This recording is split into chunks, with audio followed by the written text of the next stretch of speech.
Welcome to the definitive Duchess strategy guide for Elden Ring Nightreign. You are watching Dom's Roundtable. My name is Dom, and with countless hours in Nightreign already, I've beaten every Night Lord multiple times, along with many fully solo completion expeditions.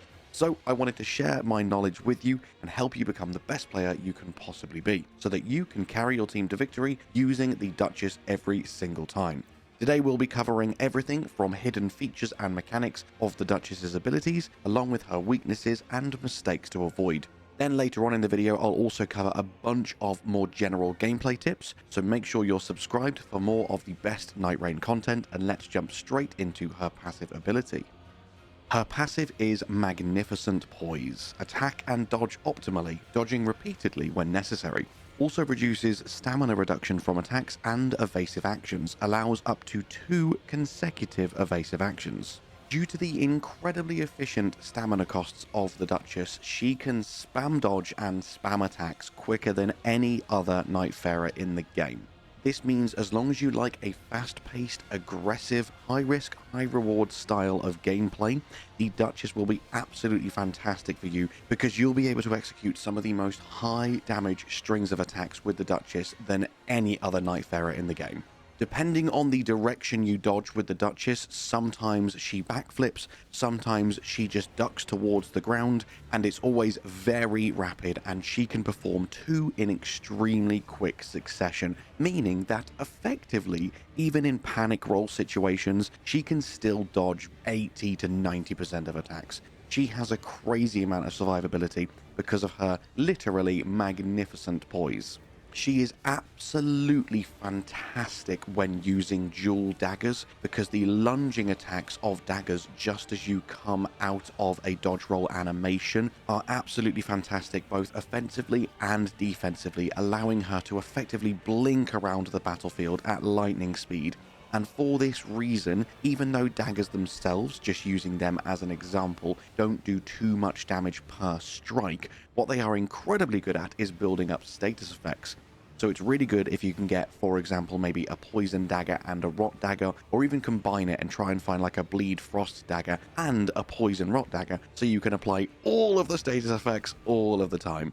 She truly has probably just as high of a damage potential as the Recluse, though she operates incredibly differently. And before we move on to her character skill Restage, as I have already mentioned, her passive ability will also make her expend significantly less stamina than normal, not only when evading but also when attacking. Due to this, again using dual daggers as an example, you can string together very lengthy sequences of attacks without needing to worry too much about your stamina management. So though she may seem like one of the more daunting characters initially, when you get to grips with her you realize she is not only pretty easy to play, but incredibly effective in practically every situation. There is a reason she's one of my favorites, and she is the first character that I beat all 8 Night Lords with. Now let's talk about Restage. This will allow you to stage the reprisal of recent occurrences to damage nearby foes. Damage to phantoms affects the original. This skill can be used at any time. Now, to put that into normal people words, effectively, when you activate Restage, you'll hear a clock wind backwards, and phantoms of enemies nearby that have taken damage in the last few seconds will appear, and it will replay all instances of damage that they received during that time. You cannot hit nor interact with these phantoms, but as the phantoms take the damage that you dealt during the initial window before you cast Restage, the actual real versions of them will start to take all of that damage again. So some people would say to save Restage and use it if your Wilder or your Raider have just used their ultimate ability. I would argue this is the worst way to use Restage. It has the quickest cooldown of every character skill in the game, so my advice is just to spam it to your heart's content. Yes, okay, sometimes it might mean you use it a bit efficiently if you're not on comms. You might have just popped Restage, then your Wilder uses their ult, and it's like, oh damn it, I've missed out on like an extra 500 damage there. But if that kind of situation stops you from using Restage throughout the rest of the fight, you are potentially missing out on thousands of extra damage spread out over the 3, 4 or 5 minutes of a Night Lord. So literally every time you see a decent chunk of damage be removed from an enemy's health bar, restage that instantaneously. And it can be used literally whenever you want. When I said at the start this skill can be used anytime, I mean in the middle of an attack, halfway through an evade, when you've been knocked down on your arse. You can literally use restage at any moment in time. And it will also reapply status effects built up on the enemy. So if your team have many like poison or cold or bleed weapons, it will be rebuilding up all of these status effects as well. Honestly, in my opinion, restage might well be the most powerful skill in the game. If you have a team with good coordination and both of your teammates have characters that really pack a punch, you are just there doubling that damage over and over and over again. And the final thing I will say about Restage is it will even reapply Poise damage, meaning it's now effectively become twice as easy to break an enemy's stance. For that reason, someone who knows how to use the Duchess well can make any team absolutely god tier.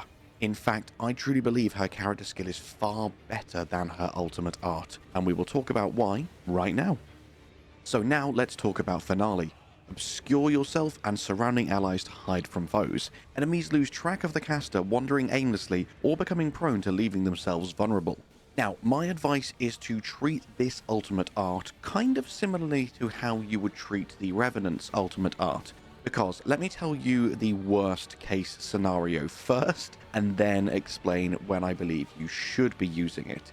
If you are against an enemy with big AoE attacks, basically every single Night Lord, they are just going to revert to spamming their big AoE attacks. They don't think you have gone, they just know that they can't see you, so they will start flailing around wildly, and it becomes much harder to keep track of their actions and know what they're about to cast or attack with, and therefore know how to counter or dodge them. So Finale can honestly really detriment a team if used incorrectly.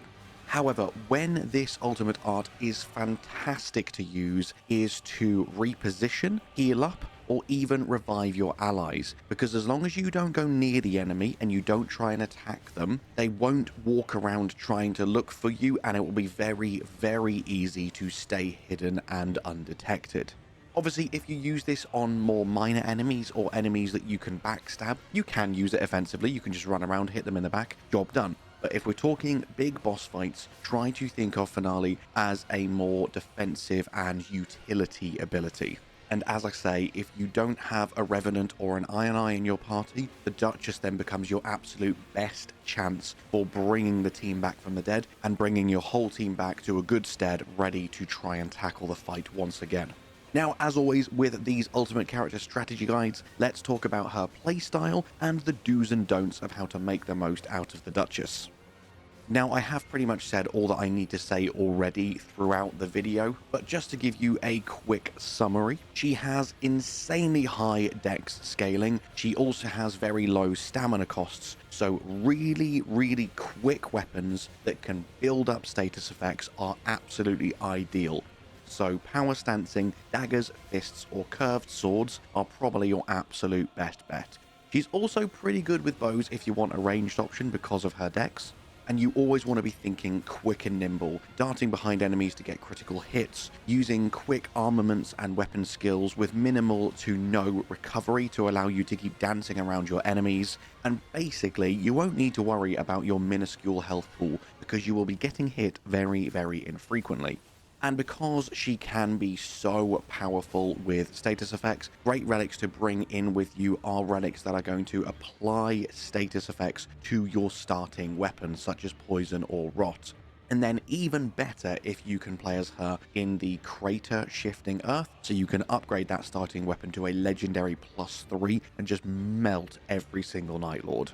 Apart from that, just keep dancing around your enemies, keep hitting restage as frequently as possible, save Finale for the most part as a more defensive utility option, and the Duchess will become an absolute staple of every single team in the game. That is how to absolutely crush Nightreign as the Duchess, my friends. If you enjoyed the video, make sure you subscribe, make sure you follow if you're watching over on TikTok.